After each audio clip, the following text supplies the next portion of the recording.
Support niyo ako kasi Indonesian yung kalaban natin ngayon. Umani ng matinding atensyon mula sa fans ang naging pahayag ni Eman Bacosa sa kanyang live broadcast matapos niyang sabihin ang linyang, "Support niyo ako kasi Indonesian yung makakalaban natin ngayon."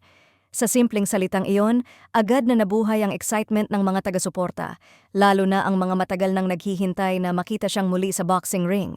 Para sa marami, malinaw ang determinasyon at kumpiyansa ni Eman habang inihahayag kung sino ang haharapin niya sa susunod na laban. Ayon sa fans, ramdam na ramdam ang gigil at focus ni Eman sa kanyang pananalita.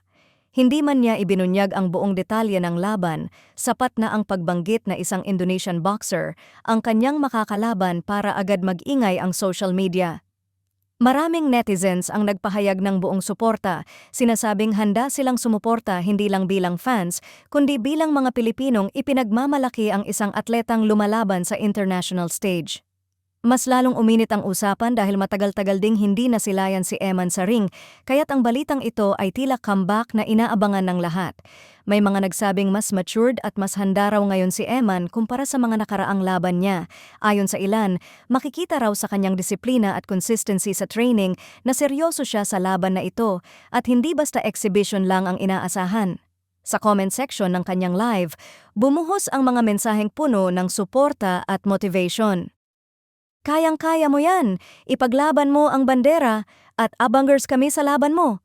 Ilan lamang ito sa mga paulit-ulit na komento ng fans. May ilan pang nagsabing mas lalo raw silang na-excite dahil international match ito na mas mataas ang pressure pero mas malaki rin ang maipapakita ni Eman.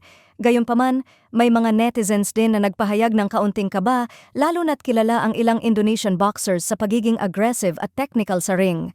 Sa kabila nito, nangingibabaw pa rin ang tiwala ng fans kay Eman na anilay may puso, tapang at determinasyong hindi matatawaran.